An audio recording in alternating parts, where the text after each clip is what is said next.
Good evening, everybody.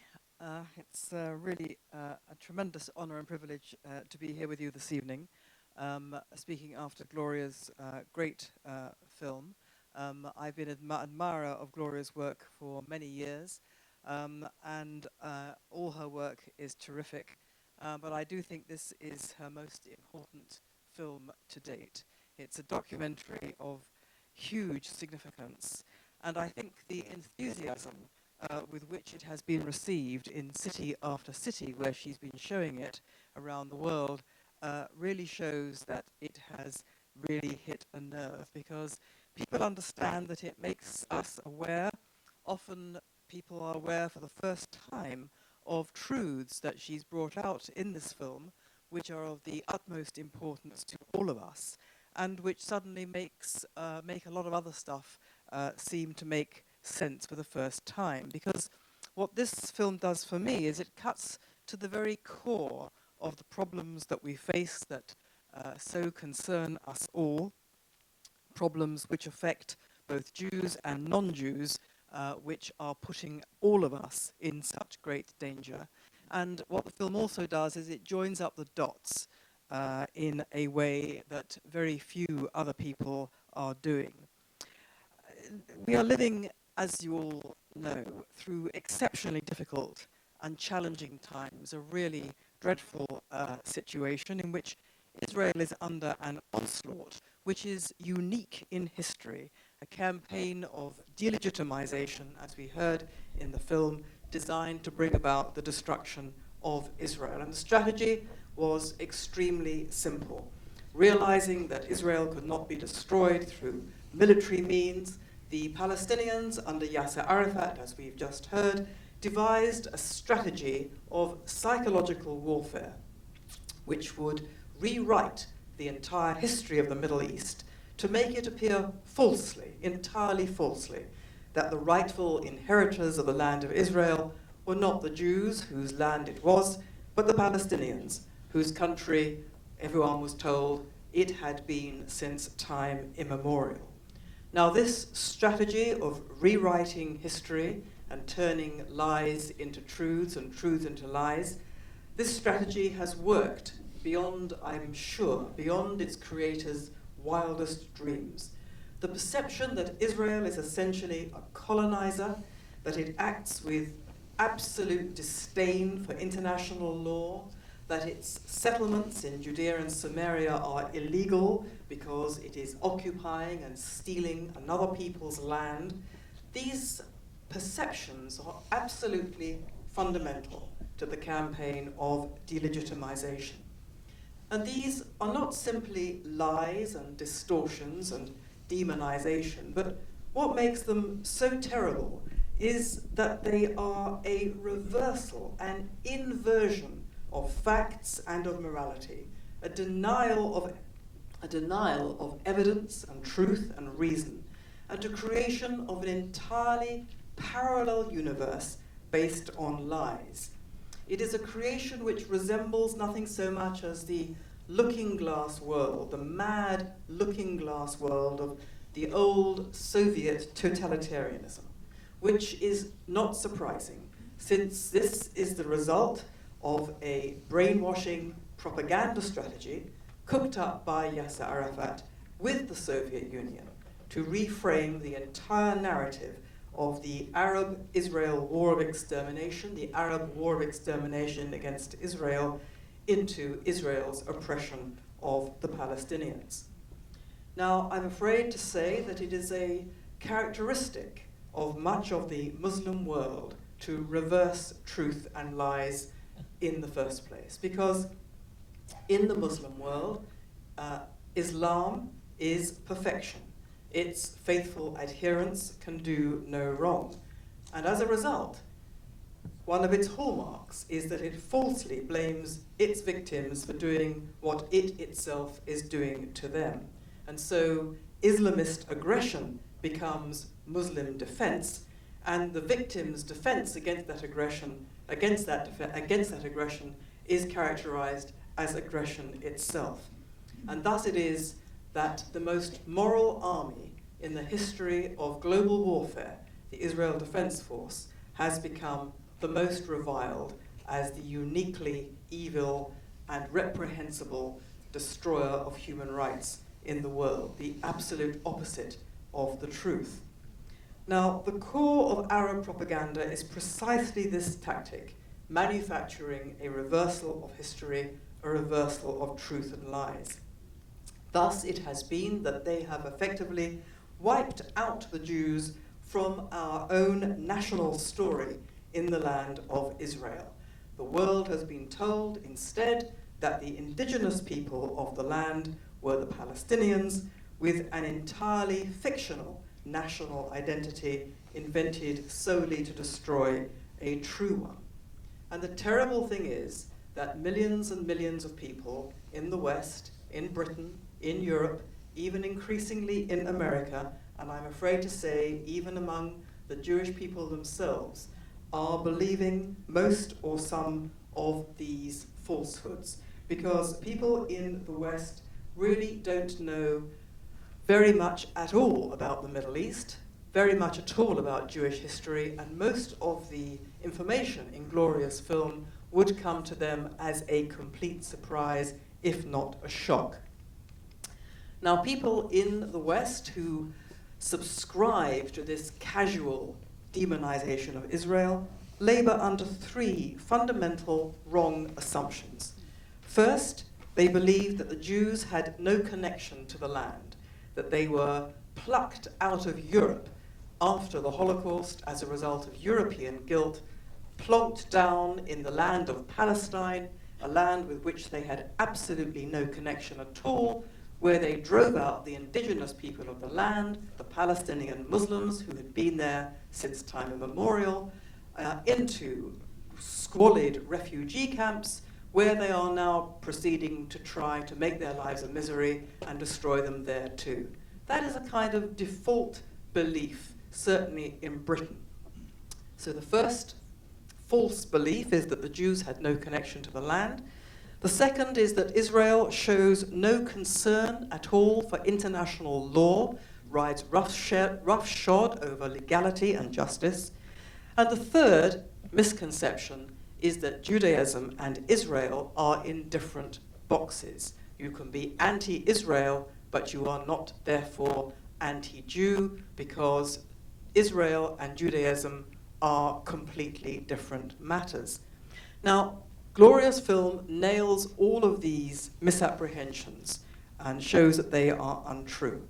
It shows, first of all, the unique and enduring connection of the Jews to the land of Israel. It shows that the Jews have been in the land of Israel since time immemorial, that they are the indigenous people of Israel, because they are the only people, the Jews are the only people who, as a people, for whom the land of Israel was ever their own homeland and their national kingdom.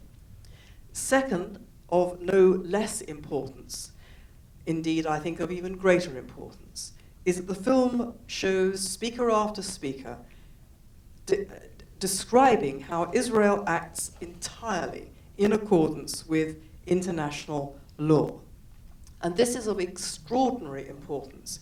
Many people in Britain and in Europe are perfectly decent people. They happen to think that Israel is on the wrong side of law. They are decent people of conscience, these people in Britain and in Europe.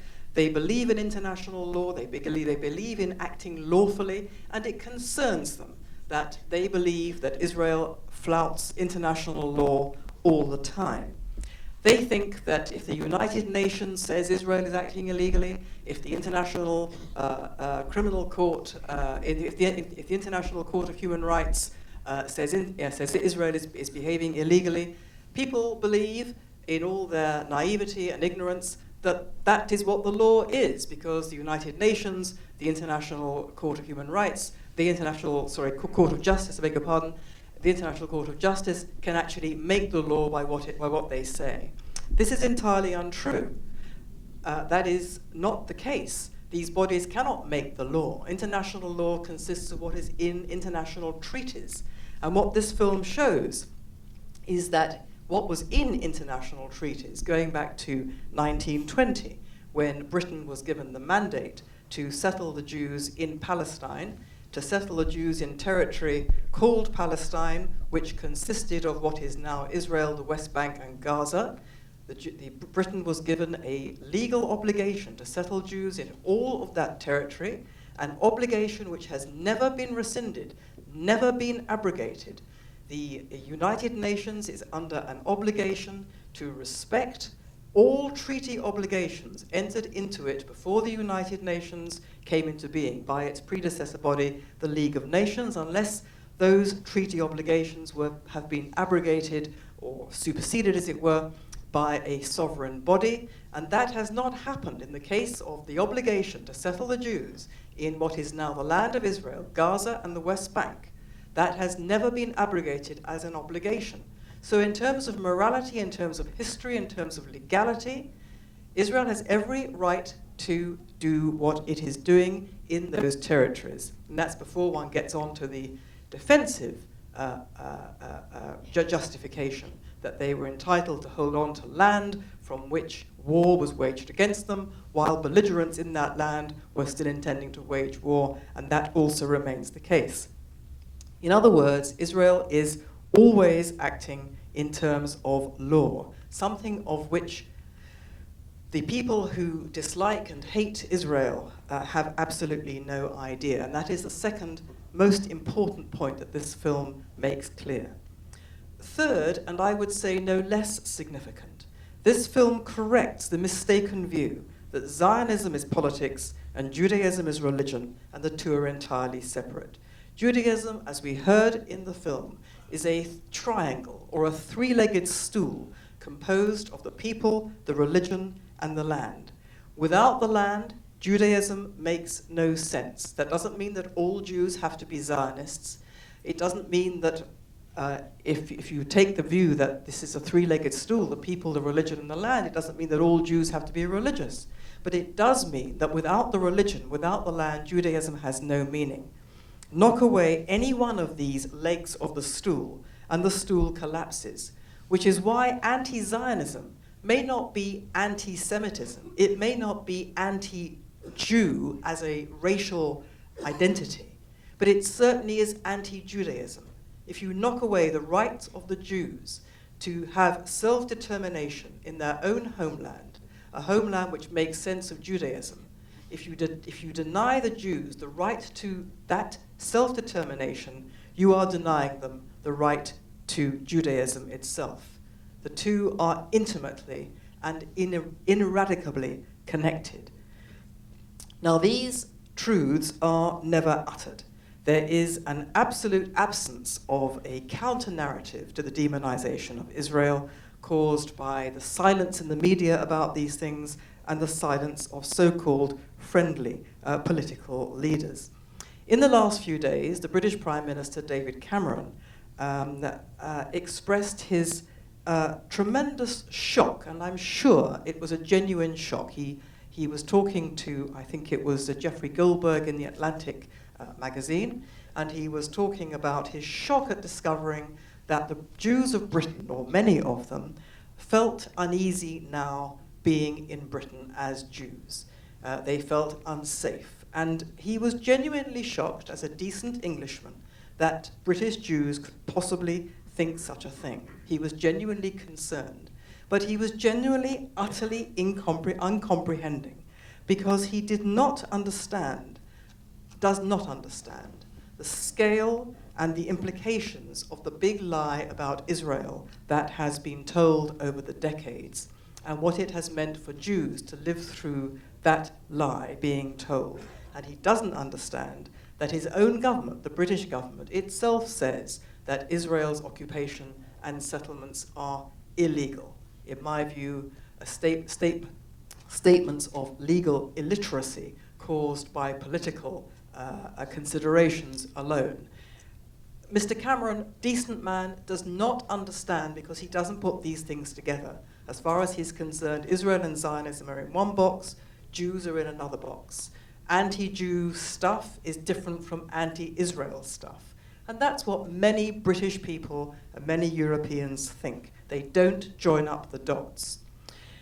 Unfortunately, neither does Israel. Israel doesn't join up the dots either. Israel's own incomprehension of the strategic necessity to counter the psychological war waged against it for these past 40 years has caused a tremendous problem, because if Israel isn't bringing these truths to public attention, then who can? Why isn't Israel proclaiming the legality of its own settlement policy? Why isn't Israel proclaiming that it alone, that the Jews alone have the historic right to the land? Why isn't Israel proclaiming that Palestinianism is a murderous fiction invented purely to destroy another people's legitimate right to their own homeland? Well, there are many reasons for Israel's silence on these matters. Among them is a timidity of upsetting what it considers to be its few allies in the world. Another factor is, I'm afraid, its arrogance. Another factor is the terrible pessimism that they think in Israel that, you're dealing with Britain, with its history in Mandate Palestine, with this terrible history of betrayal of the Jewish people. You're dealing with Europe, the graveyard of the Jewish people. They don't think it's possible to dent the ingrained bigotry towards the Jews of the British and Europeans, and so they haven't really tried. Now, it's very easy to despair about this campaign of demonization that we're talking about, because it is totalitarian in its character. It is a perfectly closed thought system. It is very difficult to penetrate a perfectly closed thought system, because those brainwashed by it are resistant to truth, and it seems impossible to penetrate. And it's also true that it reflects and grows out of anti-Semitism, which is a prejudice that is immune to reason. It is a prejudice which is deeply irrational and to which reason is no antidote. However, many people who subscribe to these poisonous, false views about Israel are not Jew haters. They're perfectly decent people of conscience, but they are wholly ignorant, and they don't know what it is they don't know about the Middle East and about the Jews. And I'm afraid to say that many Jews also fall into this category. I myself fell into it for much of my own life. I supported Israel, but I assumed it was not entitled to build its settlements. I assumed that there was an impasse in the Middle East between Israel and the Arabs because there were two peoples with legitimate claims to the same land. Only when I came to realize that both of these assumptions were entirely wrong did I begin to realize the full monstrosity of the delegitimization campaign and the implications of that campaign for a Western world which is not able to distinguish between truth and lies. And if you can't distinguish between truth and lies, then that is a formula ultimately for your own subjugation against those who wish to destroy you. And I'm talking about the West. There is a complete failure in the West to grasp that the premises from which the Arab and Muslim worlds start are very, very different from the premises from which we start in the West. In the Arab and Muslim world, the political conversation operates on the principles of the bizarre. The West believes passionately in negotiation and compromise. The West does not understand the totalitarian or fanatical religious mindset which will not tolerate any dissent from a given position, from its given position, and is therefore programmed inevitably to destroy all opposition or dissent. Compromise, therefore, is seen as a sign of weakness, and compromise by that side is seen as impossible. Everything becomes a strategy for victory, including the telling of lies, which is why Iran poses such a danger and why the West cannot understand that it is being played for suckers. This is a dialogue of the deaf, because the West cannot understand that it's talking a completely different language and it's being played for idiots. Now,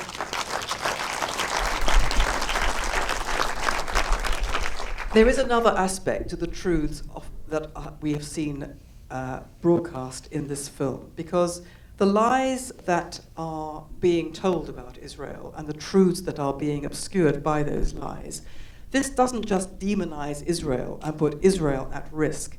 but it obscures the reason why the Arab-Israel impasse is the conflict without end. In 1920, the international community gave Britain, as I've said, a legal duty to settle the Jews throughout Palestine. Faced with Arab terrorism, Arab pogroms against the Jews, in order to frustrate this aim, and Arab terrorism against also the British, who were holding the mandate for Palestine, the British decided in 1936 to give the Arabs part of the Jews' entitlement to establish a parallel Arab state alongside a Jewish state. They did that in response to Arab terror. This was the original two-state solution, but it clearly wasn't a solution for two reasons. First of all, it couldn't be a solution based on any kind of justice, because it was, in effect, Britain's repudiation of its own treaty obligation and Britain's reward for terrorism. And it wasn't a solution because the Arabs rejected it, which is not surprising, since if you offer an aggressor a reward for aggression, what you get is not peace, you get more aggression. And it's been the same story ever since. The Arabs have been getting a free pass for their aggression, while Israel has been hung out to dry. And that is happening even today. And the result of that is permanent war by the Arabs, who, not surprisingly, have concluded over many decades that more violence will eventually give them the whole of Israel on a plate, a view of which they have not been disabused to this day. The supposed two-state solution is therefore actually a formula for permanent war, with the West rewarding aggression and loading the dice against its victims in Israel. Now, in my view, this is absolutely monstrous, but you can't begin to appreciate quite how monstrous it is. You can't begin to understand why the Middle East conflict is so intractable.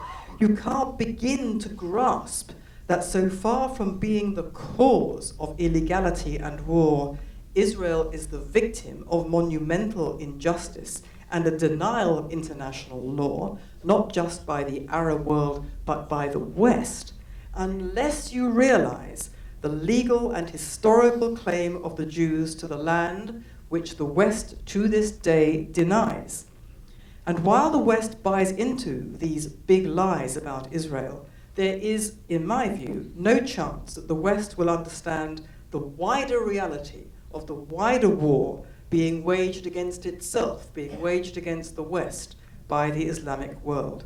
There is no chance that the West will understand what is happening to it unless it begins to acknowledge publicly the true facts of Jewish and Middle Eastern history. I do believe that truth drives out lies. At the very least, truth knocks away the alibis for hatred and bigotry behind which people could shelter.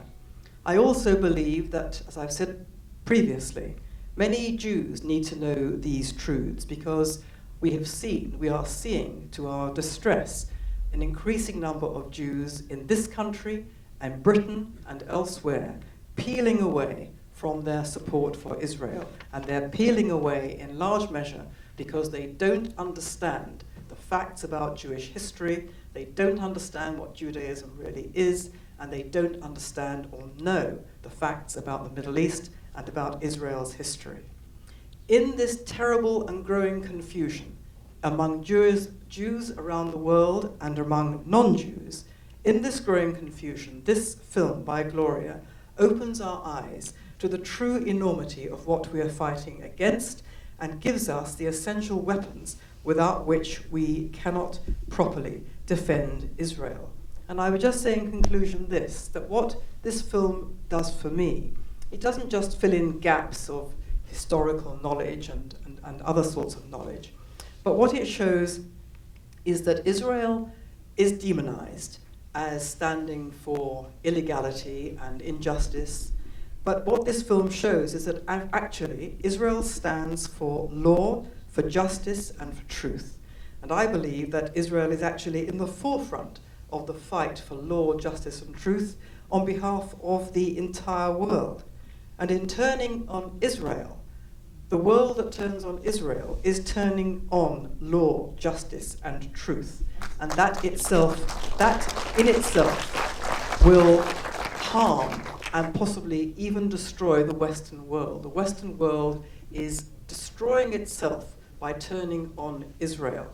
And that is what we have to tell the world. We have to tell the world that Israel stands for law, justice, and truth, and if you want to do the same, and if you want to preserve civilization and civilized values, then we all have to stand together in this great fight. And this film by Gloria helps us to do that very difficult task. That's all I have to say.